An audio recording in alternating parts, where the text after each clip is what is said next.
আসসালামু আলাইকুম সুপ্রিয় এসএসসি 2026 ও 27 সালের শিক্ষার্থীরা, আশা করি তোমরা সকলেই ভালো আছো।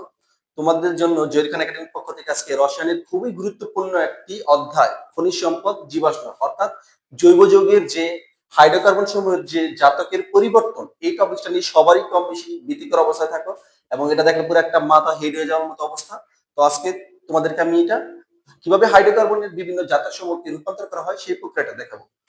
ওকে, তো আমরা বেসিক্যালি প্রথমে অ্যালকেন থেকে শুরু করব। তো অ্যালকেন হিসেবে আমরা ধরো প্রোপেন নিব, অর্থাৎ CH3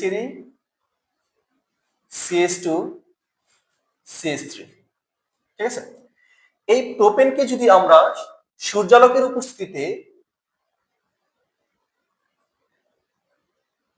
ক্লোরিনের সাথে বিক্রিয়া ঘটাই, তাহলে সেখান থেকে আমাদের অ্যালকাইল হ্যালাইড তথা প্রোপাইল ক্লোরাইড উৎপন্ন হবে। CH3 CH2 CH2Cl। ঠিক আছে, ওকে। এখন এই অ্যালকাইল হ্যালাইডের সাথে যদি আমরা সোডিয়াম হাইড্রোক্সাইডের জলীয় দ্রবণ নিই, ঠিক আছে, তাহলে সেখান থেকে অ্যালকোহল তথা প্রোপানল উৎপন্ন হবে। CH3 CH2 CH2OH। ঠিক আছে, এখানে আমার প্রোপানল উৎপন্ন হলো। Okay fine. এখন কি করব আমরা? আমরা এখন এই যে আমাদের যে অ্যালকোহল অর্থাৎ প্রোপানল, এই প্রোপানলের সাথে যদি বেসিক্যালি এই প্রোপানলের সাথে যদি আমরা জার্মান অক্সিজেন আর এখানে কপার চূর্ণ এবং 250°C তাপমাত্রা নেই, তাহলে এখান থেকে আমার বেসিক্যালি অ্যালডিহাইড উৎপন্ন হবে অর্থাৎ প্রোপানল উৎপন্ন হবে। CH3 CH2 CHO। ঠিক আছে, এই প্রোপানলটা আমরা আবার আরেকটা প্রসিডিউরে পেয়ে থাকি, যেটা তোমাদের বইতে দেওয়া আছে, যে আমরা যদি এখানে ইথাইন তথা এখানে প্রোপাইন নেই, অর্থাৎ CH3 C triple bond CH এবং এর সাথে যদি আমরা পানি যুক্ত করি, ঠিক আছে, এবং এখানে যদি আমরা 20% সালফিউরিক অ্যাসিড এবং 2% মার্কিউরিক সালফেট নেই, ঠিক আছে, তাহলে এখান থেকে আমরা কি পাবো? প্রোপানল পাবো। ওকে, এখন এই প্রোপানলকে যদি আমরা এখানে যদি আমরা আবারও জার্মান অক্সিজেনের সাথে বিক্রিয়া ঘটাই, এখানে আমরা কিভাবে জার্মান অক্সিজেন পাবো? আমরা জানি যে অক্সিজেনের একটি বিচ্ছিন্ন পরমাণুকে জার্মান অক্সিজেন বলে, আর একটি জারক এবং ক্ষারের বিক্রিয়া আমরা জানি যে জার্মান অক্সিজেন পাওয়া যায়। তাহলে এখানে যদি আমরা পটাশিয়াম ডাইক্রোমেট এবং সালফিউরিক অ্যাসিড অর্থাৎ K2Cr2O7 এবং সালফিউরিক অ্যাসিড নেই, তাহলে এখান থেকে জার্মান অক্সিজেন উৎপন্ন হবে। এই জার্মান অক্সিজেন কি করবে? এখানে ইনপুট হবে, অর্থাৎ জার্মান অক্সিজেন অ্যালডিহাইডের সাথে বিক্রিয়া করে জৈব অ্যাসিড তৈরি করবে, অর্থাৎ এখানে প্রোপানয়িক অ্যাসিড তৈরি হবে, CH3 CH2 COOH। ঠিক আছে, এখন এই প্রোপানয়িক অ্যাসিডকে যদি আমরা সোডিয়াম হাইড্রোক্সাইডের সাথে বিক্রিয়া ঘটাই, তাহলে এখান থেকে আমার উৎপন্ন হবে হচ্ছে কি উৎপন্ন হবে বলতো? সেটা হচ্ছে জৈব অ্যাসিডের লবণের ফরম্যাট, যেটাকে আমরা ধাতব লয়েড বলি, অর্থাৎ এখান থেকে আমার সোডিয়াম প্রোপানেট উৎপন্ন হবে, CH3 CH2 COONA।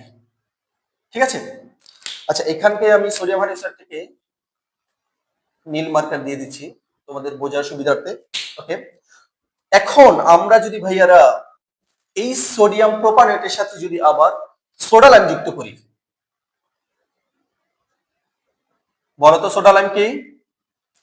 Soda lime হলো সোডিয়াম হাইড্রোক্সাইড এবং ক্যালসিয়াম অক্সাইডের সোডিয়াম হাইড্রোক্সাইড এবং ক্যালসিয়াম অক্সাইডের মিশ্রণ।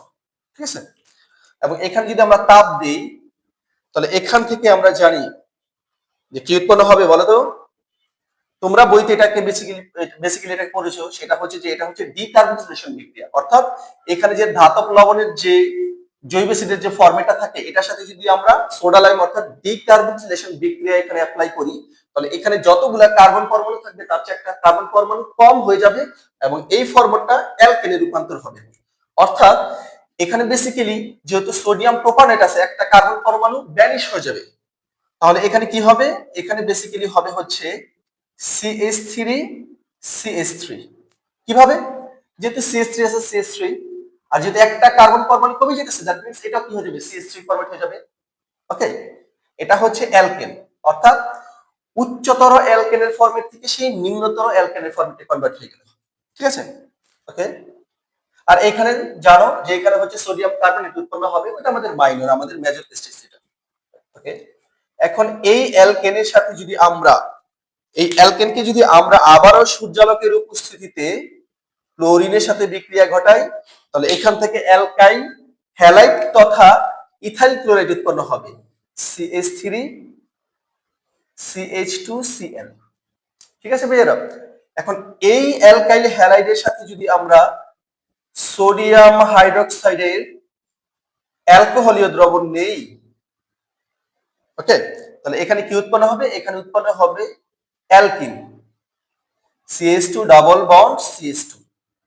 ওকে, এই অ্যালকিনকে যদি এখন আমরা এটার সাথে যদি আমরা হাইড্রোজেনের সংযোজন বিক্রিয়া ঘটাই, এবং যেখানে নিকেল প্রভাবক হিসেবে ইউজ হবে, নিকেল প্রভাবক হিসেবে থাকবে এবং তাপমাত্রা হবে 180 থেকে 200 ডিগ্রি সেলসিয়াস, তাহলে এই অ্যালকিন আবার বিক্রিয়া করে কি তৈরি করবে? অ্যালকেন তৈরি করবে। ঠিক আছে? ওকে, এখন তোমরা একটু খেয়াল করো, এই যে আমার যে এখানে আমি অ্যালকোহল পেয়েছিলাম আর কি, তো এই অ্যালকোহলটাকে যদি আমরা এর সাথে যদি আমরা সালফিউরিক অ্যাসিডের বিক্রিয়া ঘটাই, তোমরা জানো যে সালফিউরিক অ্যাসিড হচ্ছে একটা নিরোধক, অর্থাৎ যে কোন একটা রাসায়নিক বিক্রিয়ায় ভিন্ন যৌগ থেকে আর কি, যে তার যে হাইড্রোক্সিল আয়ন থাকবে, অর্থাৎ সে হাইড্রোক্সিল আয়নটাকে সে অ্যাবজর্ব করবে, শোষণ করবে।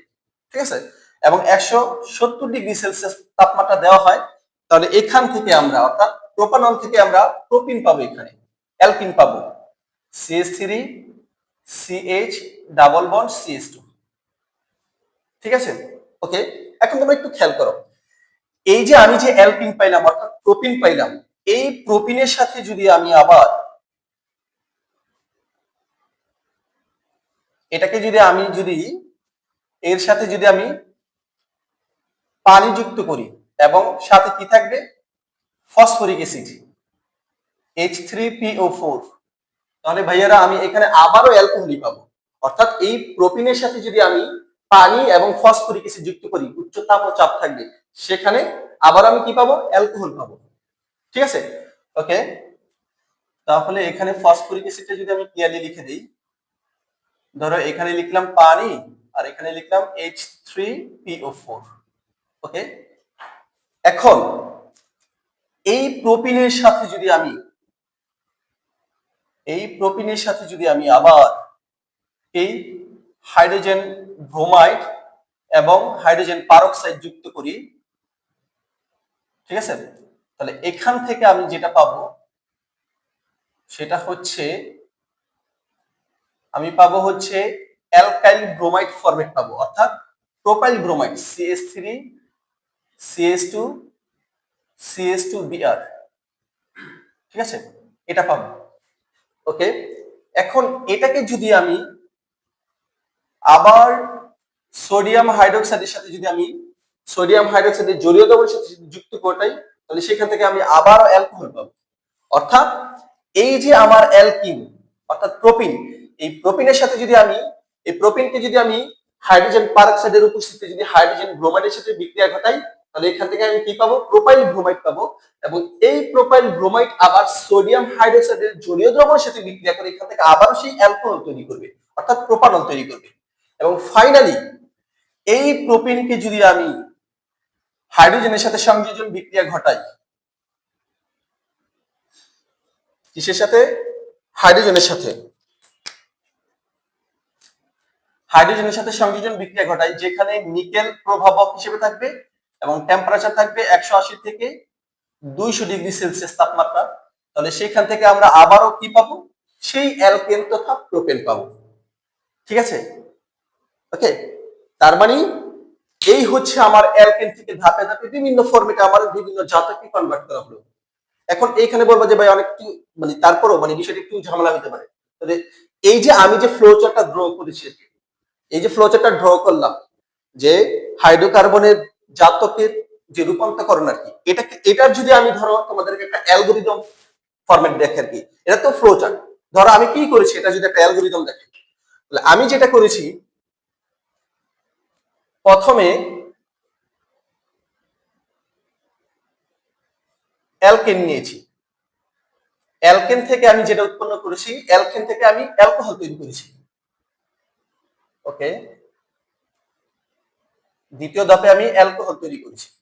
ঠিক আছে, এই অ্যালকোহল থেকে আমি আবার বেসিক্যালি অ্যালডিহাইড তৈরি করছি। এই যে খেয়াল করো, আমি প্রথমে অ্যালকেন নিয়েছি, অ্যালকেন থেকে আমি অ্যালকোহল তৈরি করেছি, এই অ্যালকোহল থেকে আমি আবার অ্যালডিহাইড তৈরি করেছি, তাহলে এখানে হবে অ্যালডিহাইড। অ্যালডিহাইড, এই অ্যালডিহাইডটা আবার দুইটা প্রসিডিউরে পাওয়া যাবে, এই যে এখান থেকে। ওকে, তাহলে এই অ্যালডিহাইডটা আবার কোথা থেকে পাওয়া গিয়েছে, সেটা হচ্ছে এটার কি অ্যালকাইন, অর্থাৎ অ্যালকাইন থেকে, অ্যালকাইন থেকে আমি অ্যালডিহাইড উৎপন্ন করেছি। ওকে ফাইন, এই অ্যালডিহাইড থেকে আমি আবার কি তৈরি করেছি, জৈব অ্যাসিড। ওকে, অ্যালডিহাইড থেকে হচ্ছে জৈব অ্যাসিড। ঠিক আছে, এবং এই জৈব অ্যাসিড থেকে আমরা কি তৈরি করেছি, অ্যালকেন তৈরি করেছি, অ্যালকেন। এবং এই অ্যালকেন থেকে আমরা কি তৈরি করেছি, অ্যালকিন তৈরি করেছি। ওকে, অ্যালকিন, এবং সেই অ্যালকিন থেকে আমরা আবার কি তৈরি করেছি, অ্যালকেন তৈরি করেছি। ওকে ফাইন, তাহলে আমরা এই অ্যালকিন থেকে আবার অ্যালকেন তৈরি করেছি। ঠিক আছে, এবং আমরা এই যে অ্যালকোহল, অ্যালকোহল থেকে কি তৈরি করেছি, অ্যালকিন তৈরি করেছি। ওকে ফাইন, তাহলে অ্যালকোহল থেকে আমরা কি তৈরি করেছি, অ্যালকিন।